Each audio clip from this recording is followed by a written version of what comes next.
concept of civil society means many different things to many different people. In this clip, we explore it in the context of the peace and reconciliation movements in Cyprus. Sociologist Nikos Peristianis explains this as a kind of public domain. Civil society, I would say, is whatever organizations are in between the state and the private units of the family and the personal relationships. It's whatever involves the public domain and politics, in the sense of trying to deal with other colleagues who are not related to you in a very intimate way, but in a public way.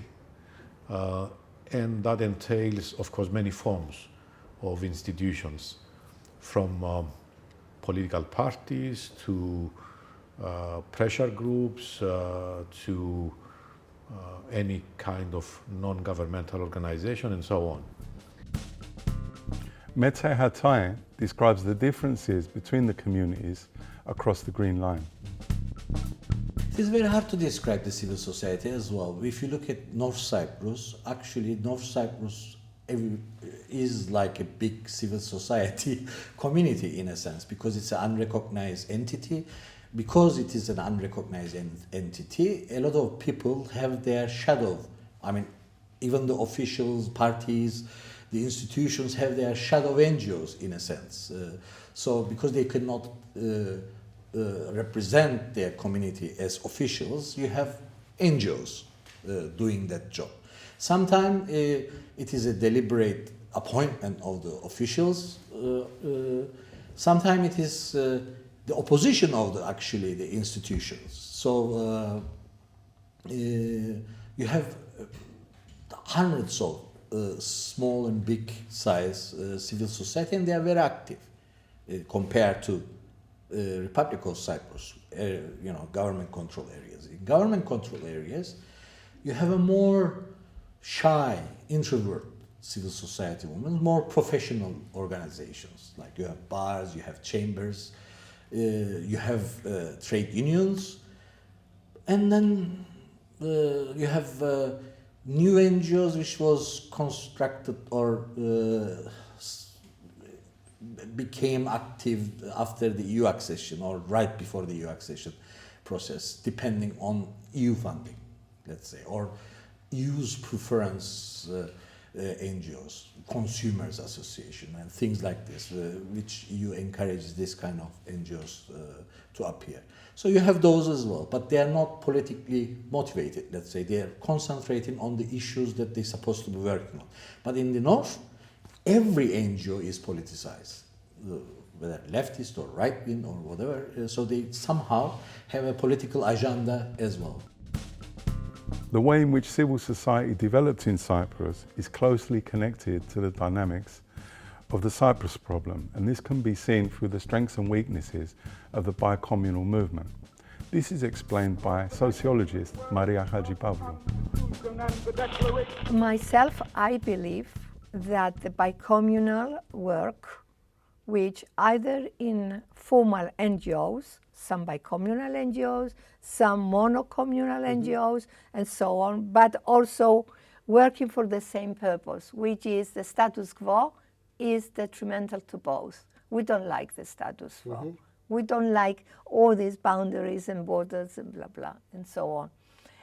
And the aspect, I think, from the very beginning, there were two, for me, mistakes.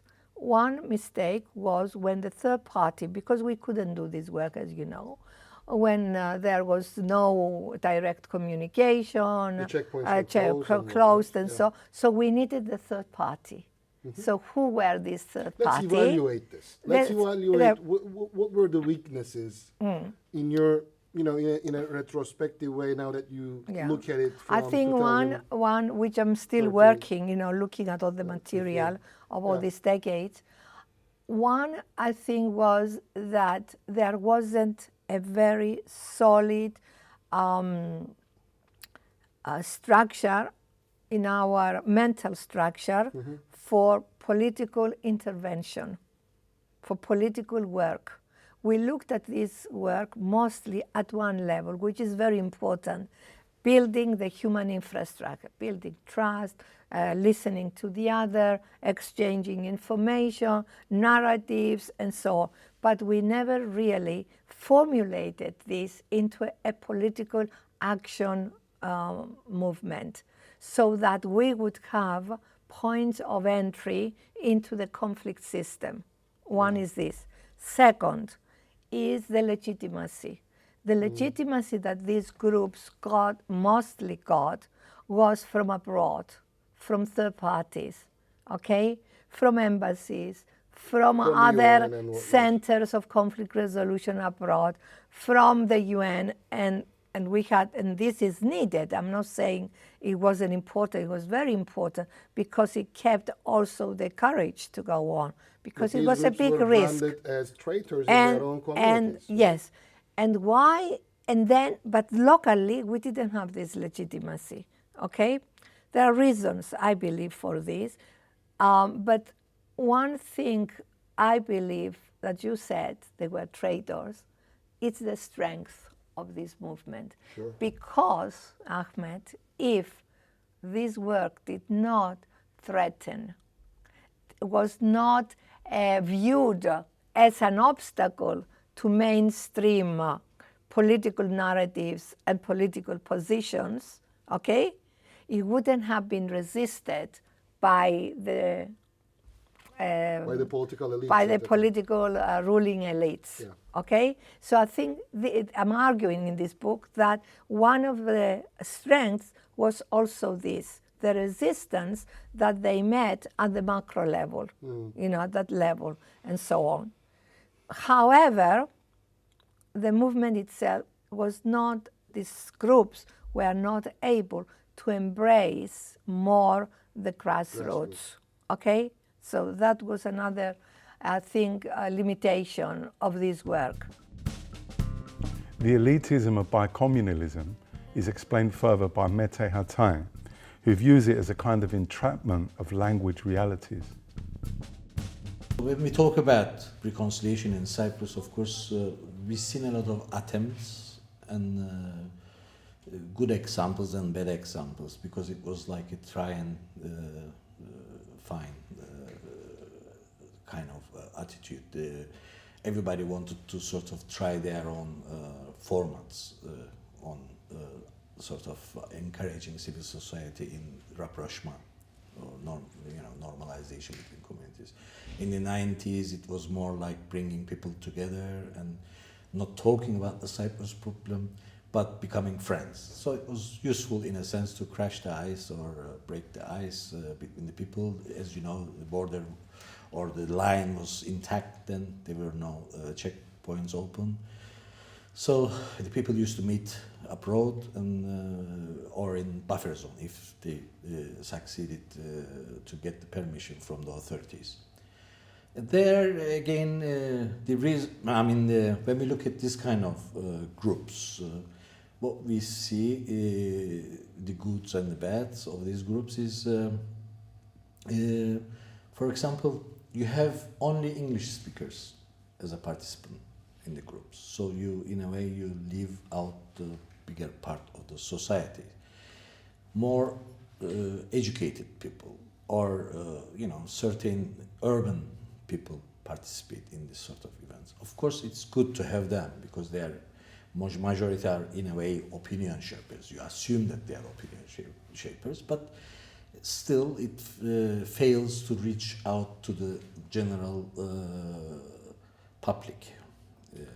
And that has been the main problem, and still probably the main problem when we look at the current projects and the NGO activities. Civil society is closely linked to the evolution of modern politics in Cyprus. Nikos Peristianis analyzes this in terms of the development of politics over the last 60 years. Well, overall, I would say that the reality in Cyprus is that this middle ground between the family and the state in the past was mostly taken by the church and its institutions. That's many decades ago.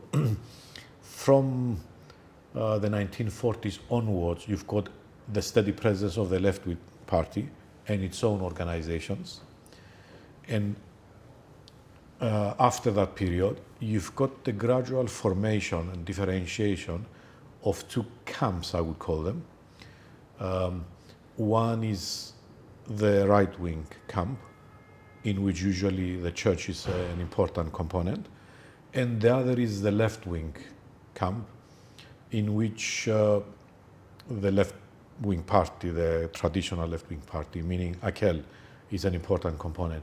Those two, they are really not single institutions, but are fronts in the sense that they have created a number of related institutions which depend and cohere together very closely and define themselves as against each other. The two camps define themselves through their antagonism or their distinction from the other camp. So for example, the left has created a peace group, a women's group, a laborers' union, youth organizations, and so on. So it's got the whole spectrum of organizations related to the left and its ideology.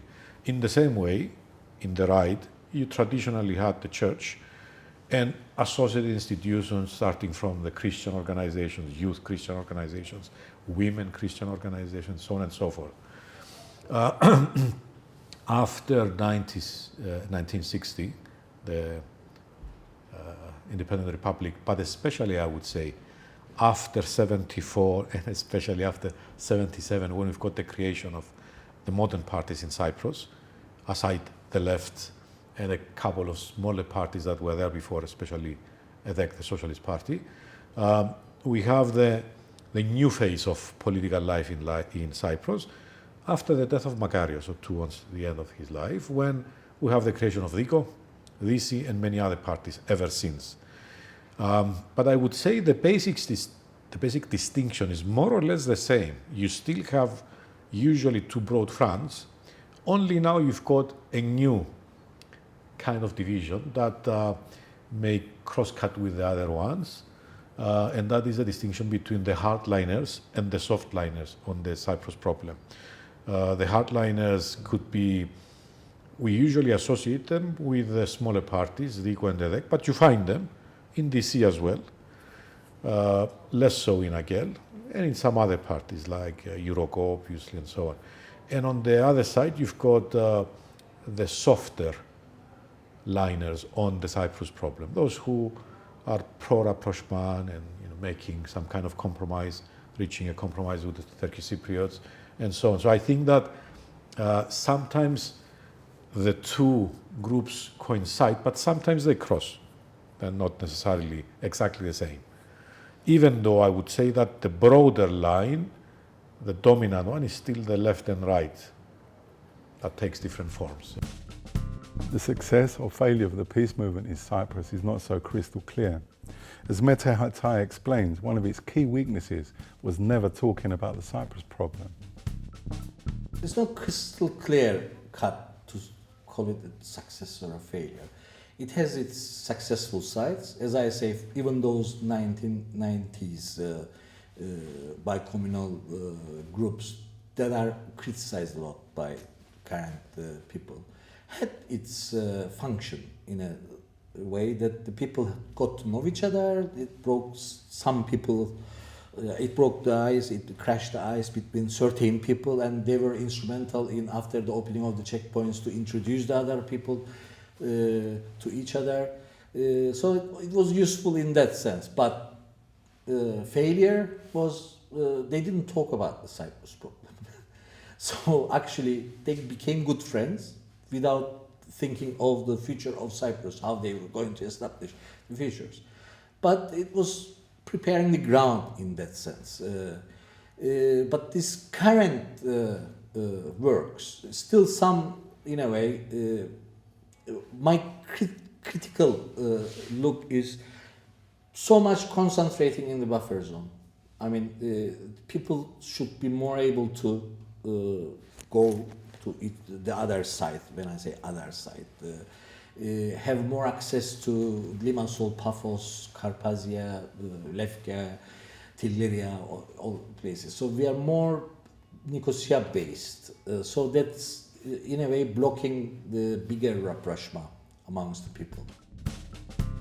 Finally, despite all the odds, what's really important is to maintain that sense of hope as opposed to no hope. Maria Hagipavlou explains. One aspect is when I think that I will stop, immediately my mind goes, what's the alternative?